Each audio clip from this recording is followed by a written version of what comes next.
I'm Jeff Grubb from Giant Bomb. Let's do some Gex. How does that sound to you? I'm happy to be here on somewhat short notice, but here we go. Yeah, we made it happen.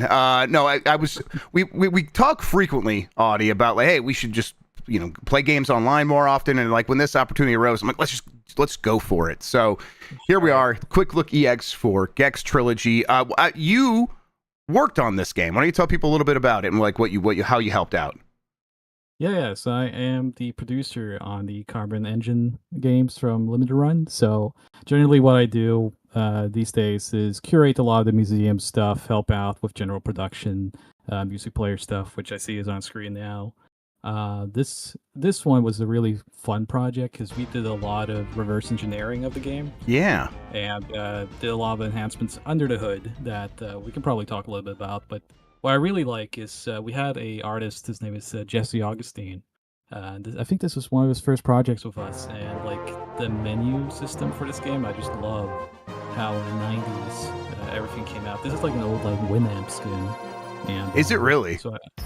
Well, it just looks like that. Oh, it does look. It looks exact. I mean, yeah. Did you deck out your Winamp back in the day? Of course, yeah. My skin's on there. Yeah, I was whipping the llama's ass for sure. Man, I used to have like a Super Mario Brothers skin from the Winamp. I love Hina one. I don't watch much anime, but I did watch Love Hina for some reason back in the day. So I had that. So good memories all around. Yeah. This is Let me actually just make it big here for everybody. This is very fun. This so you guys put together the skin. Was it like from the beginning, like, hey, we want to just have a few extra things in here, so a music player with all the soundtracks and stuff like that? Was that kind of an easy one to stumble across? So generally for Carbon stuff, right, because we've released quite a few of them, and generally what we want to do is make them kind of like museum pieces where you can interact with the whole history of a game or its franchise. So and I particularly love game music, right? That's something I've talked about a lot in Digital Foundry and stuff too. It's just of like course. Game music is my primary love in video games. Shout out to Mark Our World currently, which has a fantastic soundtrack. But for something like Carbon games, we like to include the entire soundtracks on a music player, just if you want to hang out, like listen to. And Gex has pretty good music, I have to say. Yeah. The series. And then, like other than that, we also like to include a lot of like museum contents, like developer notes and artwork, whatever we can really get our hands on. Yeah, I have been finding myself like legitimately enjoying the tail tunes as you have it here. Some of these soundtracks are pretty good. There's other things in here. Let's go to Gextras. Artwork. Yeah. Anything like really worth pointing out here that you're like very excited you guys were able to find? Man, I mean, if you see, there's videos, and so there. we got to sit down with Dana Gould. Oh wow! And so we got all the old commercials from TV, but we also got to sit down with Dana and like talk about. And what I didn't really know ahead of time, I'm familiar with Dana. Like as a fan, I was like a huge fan of Stand Against Evil.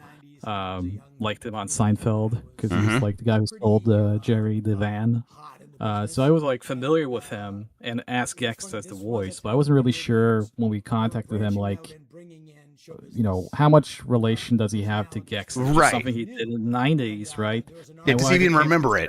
Yeah. Yeah, and he was like, what we kind of discovered for these interviews were, I mean, Gex is like him, and he is Gex, and over the years, it's become one of his most like significant, benchmarks in this career. So he was like super proud of it and really excited, and it's really cool to see that because you never know with the interviews. I usually do the interviews for the Carbon collections, and it's always a toss-up what you get, right? You've interviewed a lot of people, and you never know what you're gonna get. Sometimes you get people that are really like happy to talk, remembers everything, just keep going. And sometimes you meet someone that just, man, this was something I did in like 95. I don't remember. I don't really like, I moved on. You should have done the same. Yes. Why are you wearing a Boyz II Men shirt? It's like, well, I don't know. So yeah, still like it. Cool. Sorry, yeah. Yeah.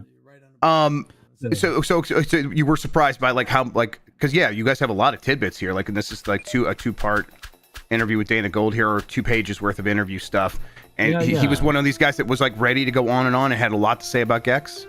Yeah, and he's a professional, so like you just turn the camera on, and he will talk. So that was really fun. He's just a really cool guy too. He's funny, really natural guy. And then we had the prototype of Gex Jr. that was never released, so you can see some of that. I did make sure the much requested fart feature that's being shown off here. Made sure that came in. Good. And there's not too much to this prototype, but yeah, there you go. There it is. That tutor. And so we show off basically what's in there, a bit of the model, and you got the old commercials from the television. From the television. from the English is TV. not my first language. From the TV. Yeah. From that box. So just generally, we try to get as much as we could in there. So the collection actually uses the PlayStation version as base because those were the most feature complete. Right. But we did include the N64 stages as videos just so people could see like the defining features of those stages. So we made sure that like everything we could kind of get in here. You can check it out. Interesting. Yeah, this is cool. I also just like enjoy the idea of we do demo derby, and I like going through those demo discs, and I like the idea of like creating a presentation for something like this that has that vibe to it, and this really does. Man, you got it. Yeah, I'm so happy you mentioned that because like I would like we grew up at the same time, and like, I remember when I got my PlayStation, the original one, like we had Demo 1 in Europe. I'm not sure if you had it in the US, but Demo 1 was this iconic demo disc that had like Toshinden and Shipwreck, all these things on it. And the presentation of the demos were kind of like this sort of like collage in like obviously a very CRT fashion because that's what we played them on. Right. And that was what I wanted to kind of aim for, was like I wanted to make people feel like this was like a magazine demo from the 90s. So yeah, I guess mission accomplished. Yeah, that's really well done. All right, well let's play some of the there's the manuals and stuff like that. That's cool to get that stuff digitized as well. And then yeah, we try to digitize like all the artworks, everything we can get our hands on. Yeah, do you know who did that original artwork there? No. So I'll explain. Some people in the chat might already know, but so Gex is owned by Square Enix. Right. And when we decided to do the collection, my boss, Josh Fairhurst, was like, well, it's a Square Enix game, so it makes sense to have Amano do the artwork for the collection edition. So this is actually Amano, the famous artist from Final Fantasy that did Gex. It's a Square Enix game. So the fact that this exists just blows my mind. Yes, it feels like it shouldn't. It feels like a cursed object of art, and I love that. This is incredible. I really appreciate that. And all the other artists too, just incredible stuff, of course. I guess it's actually worth diving in the options. There is like just a little bit here. Invert camera, third person, Gex 2 and 3. Was that stuff like in an option in the original game?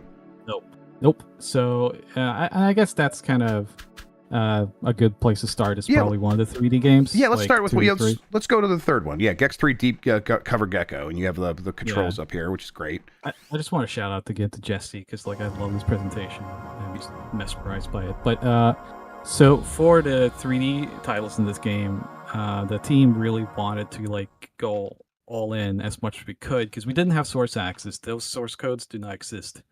So we based it on the PlayStation versions, but we did extensive reverse engineering. We have incredible reverse engineers. We have Francisco and Kevin that like just do magic every day. And for this, we managed to modify the camera controls as well as the character controls to be fully analog, which the original games supported analog, but was still 8-directional. But now it is fully analog. Right, so you would hit the analog button on the dual shock or whatever, and it would let you use the analog stick, but it was still kind of digital in its input? Yes, so it was still very restricted, and we wanted it to feel much more modern and natural. Yeah. And the only way to do that was to significantly reverse engineer the entire camera system and control system, which was no easy feat. Yeah, what So what is that? huge props to them. Yeah, what is the process like? Like, what is it like a huge period of discovery of like Oh, how does this function in the first place, and then how do you even get in there and change it? Like, what's that like? Yeah. So basically, you have to go into the retail binary and completely hack it up, and you have to debug it and look at every pointer, every call out that you can. And then Francisco has a lot of tools that he's made specifically for this. So there's a lot of custom tools that's been made to support Carbon games. And so just through months and months of bit by bit chopping at the game, eventually, we managed to get the controls fully analog. But that's just half the story, because the camera system has to also facilitate this new analog system. So we managed to reverse engineer the camera system, pull the camera out, actually by doing so allow for native widescreen. So it's not just a emulation, hack, so to speak. Right. The game itself, the camera system has been completely reverse engineered, so that the camera has been pulled out and is now fully customized to support widescreen. So we'll see when we go into the game. We can probably look at that. But the game is natively widescreen now, and you also have analog control on the camera, which for a modern platform you really need to be able to do that. So like as you guys are like discovering, okay, it's possible, we know how to do it. What was the process then like to like get it to feel good, to the point where it's like, okay, we want it to feel more natural and modern, but people have their own idea of what that feels like compared to what a game like this back then would have felt like. How do you sort of dial that in? I mean, it just takes a lot of testing and then like honing in a lot of dead zones, a lot of the sensitivities, and then and that goes for both the character controls and the camera, also the positioning of the camera. So if you push the R3 button right now, I think it already is widescreen. Yeah, Yes. 69. So we are already there. Okay, so yeah, wow, it just goes, yeah. Yeah.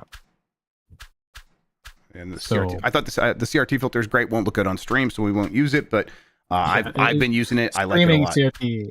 Yeah, that's from Dimitris Giannakis, Modern Vintage Gamer. Oh yeah, probably most of your audience knows. Yeah, so shout out to did a great MVG. job. Yeah, MVG man, just another wizard. So yeah, he did a fantastic job. Everyone who worked on this just like gave it their all. So like you can see, it's now natively widescreen, and yeah, it took a long time to. I think that's something that kind of gets lost a lot when you do something like this, is the amount of tooling that you need to do and tinkering to get something to feel natural, like you say, because just the matter of like enabling a hook in an emulator to like raise the resolution or make widescreen, it usually does not introduce a lot of artifacting, a lot of culling, just won't look right. And so it took a lot of time to make sure that like this worked properly within the new confines that we were adding to it. Overall, like what was your love for Gex before you started working on this? Because I think I rented the original Gex, might have played 2 or 3 on maybe 2 on 64 or something like that, but not much of it. But it was always like ever present in some way, and then it became a bit of a meme over time, and I'm not even sure how that happened. So like, what was your relationship to Gex? I mean, for me, so I grew up in Europe, right? And I think you and I have a similar love for example, Bubsy. Bubsy's like, I mean, you could say Bubsy's love is a word, yeah. Well, for me it is. It's genuine. But stuff like mascot platformers were huge business in Europe. Yes. And I think that had a lot to do with the fact that like mascot characters were a nice entry for American pop culture for people like me. Sure. When I was growing up in the 80s and 90s, I taught myself English and but these characters were very much the avatars that made it easier for me to approach speaking English, getting to know a lot. Like Gex had a lot of weird references because like it's all like 50s based and stuff. Yeah, in the it's first game, which is the one I played most. Yes, like, it's always weird, like to hear like Johnny Carson stuff. Yes, and it's like it was out of time even when it came out. But it was like, I don't know, that the character just watched a lot of 1950s television reruns or something like that. Yeah. Right. Yeah. There is like a lore reason for it, but for me playing it, because I didn't have a 3DO, but I did play the PlayStation version. and I was just kind of like, he just sounds silly, and a lot of the references kind of went a bit over my head.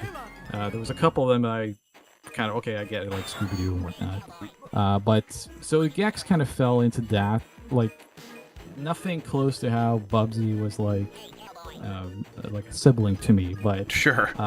Gex was like that distant guy down the street that's like, he's cool. Yeah, and so stuff. at least he's like, we'll hang out with him every once in a while. Sure, yeah. Yeah, every once in a while. I really liked. I mean, I was so fascinated by the 3DO. Of course. Not enough that I married someone that had it. But well, hey, enough that listen, you snooze, you lose. All right. hey, I have one now with an ODE in it. So, Oh, that's the way to do it. I love the 3DO. I find the It's 3DO out the surprisingly era good. probably. It is like I think people really. They lump it with the Jaguar and stuff. And I love The Jaguar and the too. CDI, they love it with those, and that's wrong. It's not like those consoles, right? Like it has a really robust library, and if you look at the Japanese library, it's even deeper. Yeah. Like it's strangely deep and very experimental, and like it. I really love the kind of chances they took with the 3DO, and I think. It's kind of like talking about the video game Crash, which I think, like in the '80s, I mean, which just gets blown out of proportion because it's like it's a talking point that's very easy to make dramatical. Right. Yeah, a lot of money on the line, so it's falls. just easy to be like, hey, $3 billion, that's a lot of money. Right. Exactly. Yeah. So, and the 3DO kind of falls within that kind of storytelling as well. That it's easy to just lump into like failed console in the '90s, super expensive when it came out. Right. I mean, over time, it tried to course correct. It had a lot of interesting games. I think Trip Hawkins is a man to be studied. Yes, he is an interesting fellow. He's like a Walt Disney kind of guy. Yeah. I'm sure he's going to be in the vault after he passes. We can study his brain at some point. But like, I hope so. There's so much to do. And at a technical level, 3DO. I mean, without the 3DO, we wouldn't have Xbox because like the idea of data streaming, consistent data streaming, and not just loading into memory, but like consistently loading data off the disk or of the game, was introduced with the 3DO, and it did it very differently. And a lot of the engineers that worked on that system for 3DO went over to do the Xbox. So, Interesting. I didn't there's know that. So there's a lot of things to we could talk about. We should do some streams with 3DO. I guess. I was just talking the other day. It's like I want to do a 3DO stream. So yeah, let's do that. And you're right. Like it's lots of Japanese games to go for. Yes, I was like just like setting up an emulator the other day for it, and it was like getting a lot of Japanese games. And you're right. It's like 3DO is definitely one of those things where it's like the story of its failure getting lumped in with the CDI and stuff like that isn't what the reality on the ground was for people actually playing 3DO. And that's why that it relates to like to the Crash. Where like the Crash, like no one actually playing games felt it that way. It's a story that happened on a different level. Yeah. For a European, the game Crash. This has nothing to do with games. But for a European, the game Crash story is so frustrating because as the crash happened with Atari, like we were sitting here with the Commodore 64. Even the Amiga came out in the but even in America, like the consumers didn't feel it. Like it was never something consumers really noticed. It was like a downturn, and like the arcades were kind of affected, but like people were still playing video games. People were buying cheap video games. They didn't know why they were cheap, but they're just like that. This is great. Yeah. Yeah. So let's stop talking about the Crash. Yeah. We're done with it. Exactly. Let me check out one of these other games. I'm gonna go over here. Let's go to. I gotta hit this. There we go. Yeah, go there and then hit back. Yeah. So, did you play these games at all? So I definitely rented Gex. I rented every platformer I could at that point because that was like the genre to me. Like that's what a video game was, a platformer. And then during the I was a Nintendo guy, so I was playing on 64. And I would rent a lot of these 3D platformers, and everything compared pretty poorly to Mario 64. And so at a certain point, I think I stopped like believing any of them. If they were getting like 6s and 7s in the reviews, I was probably missing out on them. But now it's like going back. It's like actually, and especially after adding in the analog controls, I'm like, oh, there's something here to this. This is like not. Like even Croc, I played that recently, and it was like it's okay, but it's definitely less than it's like a slight experience. This feels like more than Croc even.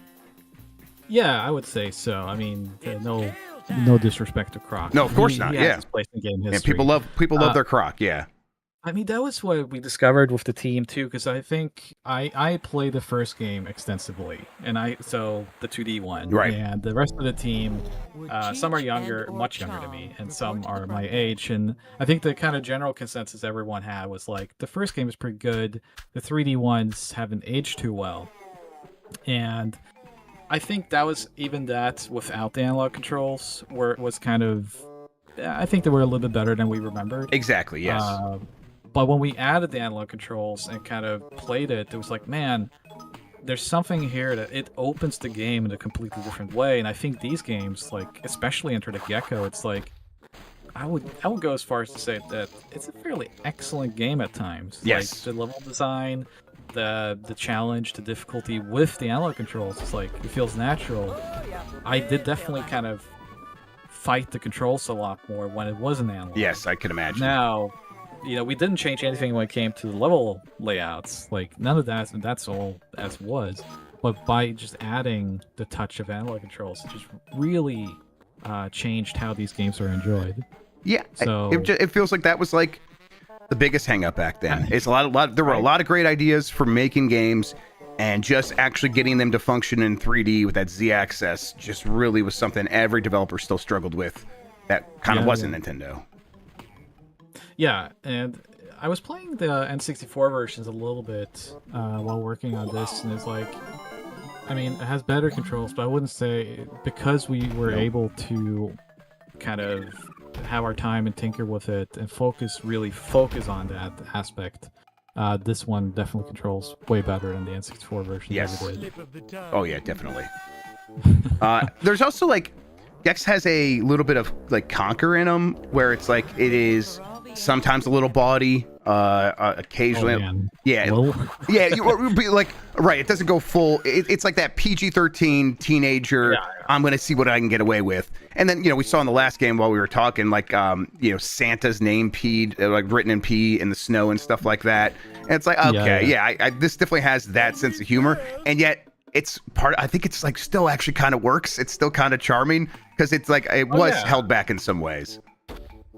I mean, we actually talk about that in the interviews with Dana, where he talks about just writing. Because I was really curious. I asked him, was there stuff you had to take out of the recording? He's like, oh God, yeah, like, man. We wrote like filthy stuff, and then but it would come down to Crystal Dynamics listening to this and be like, oh God, we can't include that, but we can include this.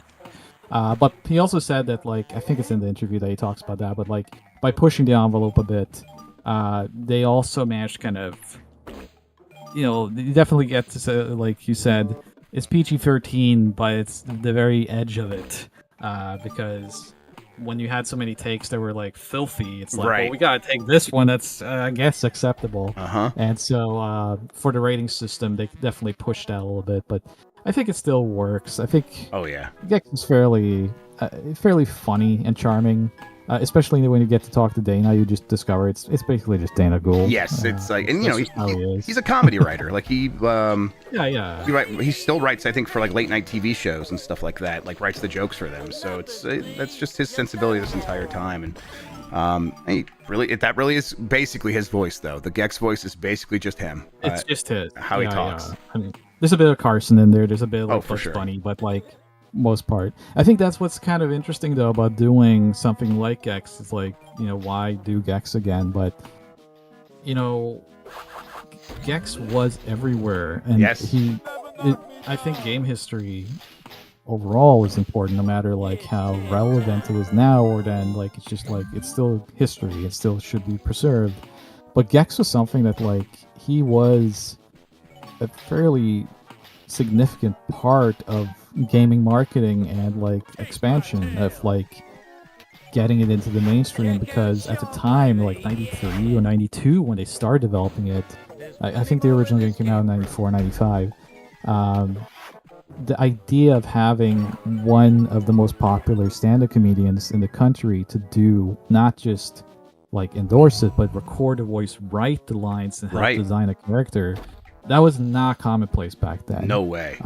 You know, there wasn't quite Bruce Willis yet in that PlayStation 1 game. Was that not Armageddon? Oh, That's God. the movie. Yeah. Oh, man, what is it? I- Chat, help us out. Yeah, Chad, help us out because I got to think about that It's game. really good. It's actually good. It's a game. really good game. Apocalypse. Yeah, that's got to be it, right? Apocalypse. Yeah. It's like a Contra of Bruce Willis. Yes. But like we weren't quite there yet. So the idea of having a mainstream relevant person come in and like design a character and record it and give it character was completely new. It was really groundbreaking at the time. And So I think they made it like they made all that stuff really work in its favor of getting that attention and standing out and becoming part of the, at least our subculture. And that's what makes it like so feel like, oh, you can always bring up Gex. Even to this day, it's not like some old games that I bring up where kids like stare at me blinking, like, what are you talking about? Gex is like a joke that people get.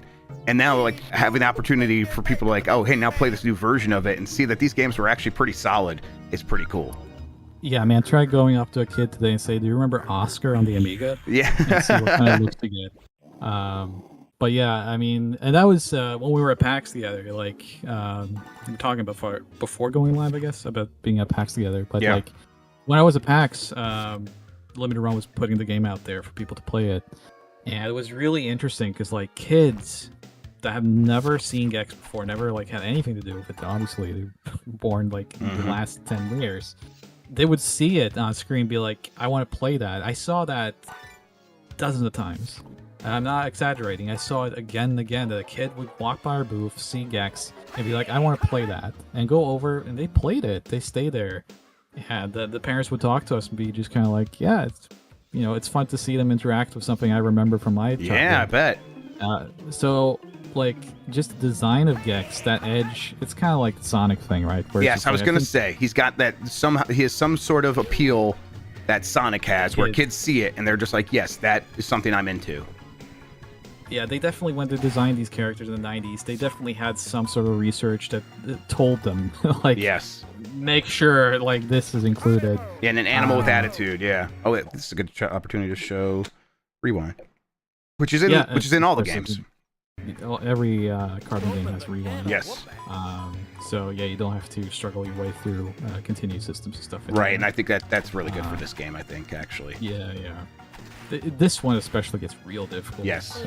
I forgot. The other one, the 3D one is fairly balanced, but this one, man, it gets obtuse, but that was the name of the game back then. Yeah, it took me a second to remember that I could, like, climb on walls and then go down under things and stuff like that. It's like, yeah, obtuse is the word. I love the animation when he climbs the walls.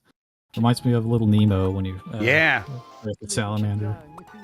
I see in the chat that someone's bringing up Arzette, and I just have to answer that because I was the co-creator of that. That's right. Like the CDI controller for Arzette, will there be a 3DO controller released for Gex Trilogy? That is a great idea. I don't know. That's not my department, not my choice to make. But you can play if you have the Switch version or even the PC version. I guess you could play this with the Arzette CDI controller. Yeah, do it. It is compatible across the system. Oh. So let me know how that goes for you. I was very excited when we did hang out at PAX for a little bit, and one of the people you introduced me to was the other person you worked with on Arzette, the game director. Yeah, the main director. Yeah, the guy that really should be. I think everyone deserves credit, but yeah, that was awesome. I'm like, oh yeah, we love Arzette. Yeah. Seth is amazing. Yes. Man. It's just we brought the CDI back, and I will never ever forget that. Exactly. So. And kind of fully understood the assignment, right? Fully understood like what people say when they're like, I kind of like the way these weird games look. It's like, yeah, you guys get it. Yeah, I mean, that's something we've been talking about throughout this stream. It's just like my fascination is like right next to me right here, I have a stack of CDI games that I've been going through. I have an extensive CDI library for some reason. And I just love that era of gaming where, especially something like CDI, where there's it's the same as like a bad movie, a proper bad movie, where there's a dream, there's an intent here that clearly dies in front of you as you interact with it, but It's abandoned, genuine. right? It gets abandoned at the firehouse like a baby. Yeah. But you can tell that like there's a passion here, and there's like this. Yeah. There's something like genuinely interesting about this. It doesn't come out. There's no cynical nature to it. It's just a pure dream. Yeah. Someone had And loved their unfortunately, idea. it Yep. died. Yeah, and that's what I like. You know, if you're gonna fail with some sort of genuine attempt. That's how I live my life anyway. Exactly. Yeah, and I playing so many Blight Club games at this point. It's like we're starting to dial in like what makes a good Blight Club game. And I guess for people who might be watching us that don't know what Blight Club is, it's a game where we play bad games to completion. We have to beat them. Sure. Yeah, and I'm sure you find out when you do that. Generally, it's like there's something really interesting here, right? Yes. It's like usually it's a gimmick or something, but it's like, man, no one attempted this since. Like, yeah. Exactly, and it's like you start to realize it's like because the horror stories of working on this game probably scared everyone else off, but at every single one of the games you kind of get the idea of like they were trying something, it didn't work, and they ran out of time and money, and they had to abandon it, and the game is sort of taped together in all these ways to make those old ideas, to make the lack of those ideas, the dearth, all that stuff that's missing, that void, sort of something they could paste over. And that's what actually makes all these games bad for the most part, is they just couldn't finish their ideas.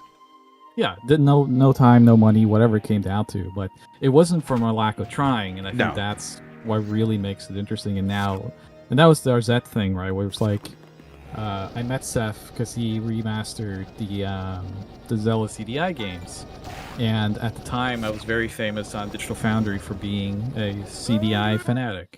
So, like, as those remasters came out, I got tagged 100 times on Twitter, just like, you need to check this out. And I was like, generally a fan game just to me means like they either nail the aesthetic but the game feels off, or it feels really good but the aesthetic is off. There's always something about yes. fan games. 100%. Yes. Right. I mean, even when like original creators do like a spiritual follow-ups, a lot of times that stuff doesn't feel right. Yes, exactly. So I was like, I'll check it out when I have time, and then just like in the weekend I was like, oh yeah, there's a CDI remix, like let me check it out. And I was floored. I was like, this person sat down and figured out how, not just because a remaster making things feel better, play better, that's one thing, but in order to do so you need to understand what didn't work and how that played. And that's what Seth had done. He had figured out and replicated from scratch how those original Zelda CDI games played, so that he could take that and authentically make it better. And I was like, that's the level of crazy that I need to know. Exactly. I need to be involved with that's this. That's insane. So we started talking, and at the time I was working for a Japanese company, and I was just like, if there's ever an opportunity for us to do something together, I would love to see if we could make something cool together. And he was like, I do have a idea. I immediately knew, it's like, you want to make an original game in this style, don't you? And he's like, yeah. And yeah, so we immediately agreed that like it has to be genuine. Like, do not wink at the camera. No, it's got to be earnest. Yeah, we have to step back into 1994 and say, if they had the time and money to make another game based on their original ideas, how would it look? Like, if this was the Saturn, like, how would it play? And stick to that. Do not look at the camera and say, like, get it? Yes. And I think that's why Arzette worked as well as it did, because it was a huge success for us, and I'm very happy every time I see anyone bring it up. I mean, well deserved. Like, and we're not weakened either. Like at the camera, it was genuinely in my top 10 that year. Damn. Wow. Because it's like when you play a game like that, others get it too. Others get, like, when I look at this thing and it causes some chemical to release in my brain, that same chemical is getting released in their brain, and they want to like explore why that's happening. And Arzette is just that thing. So. Yeah, a huge fan of that, and this is fantastic as well. Gex Trilogy is definitely something, like, when it first got announced, it's like, it's about time, and then I think this collection is like, yeah, this is what I want from it. And the fact that the reverse engineering on the controls, I don't think people shouldn't sleep on that. It really does make the games feel modern in a way that is very impressive. The engineers spent a lot of time for the camera, the controls. So I just bow down to them. They're incredible. The stuff I do doesn't even measure, and I just get to see wizards doing magic. But I do love the presentation. I love what the team achieved, and for people who I know, like I mentioned, mascot platforms were huge in Europe. Oh yeah. So we are including the British voices and stuff in this collection. Oh, okay. So the PAL voices are there. Is there a way for me to do that in here or right now, or? It's the game region. You can see down there the Y button. Oh, okay. So if you highlight the game. Interesting. Okay, so it's that simple. Okay, and then I would just get the PAL voices. Then okay. Then you would get the PAL voices. Why? So we got everything. Why were the voices different? And was that ever something people understood? Like, I don't know. I don't really know. I always grew up with Gexus Dana, so I never really looked into this. But I mean, there's people from like Red Dwarf and stuff in the European version. So oh wow. You know, there's merit to them, and I'm now becoming a fan of them. I was not aware of them until starting to work on this, though. Interesting. Well, that's really awesome. Now, we'll wrap up here, but chat does make a good point. It is now time to do this for Blinks, the Time Sweeper. You got to get Bill Gates on the phone and make it happen. Xbox game. Uh-huh. Yeah, man, I love that game. I love the sequel. Yeah, so, but people don't know there's a Blinks 2, actually. Like, no one remembers Blinks 2. So, yeah, the fact that there's a series even there. More, we just need to bring it back. Exactly. Let's bring them all back. That's my feeling. Let's just do this for everything. I love this stuff. I really appreciate the work here, Audie. Thanks for hanging out with us. We're gonna wrap up the quick look. It's Gex Trilogy. It's available now. It's on Steam. It's everywhere though, right? It's everywhere. There you go. All right, well, go pick it up, everybody. Thanks for hanging out with me one more time, Audie. Thanks everybody for watching. Until next time, have a good one. Take care of yourself, and goodbye. See you soon.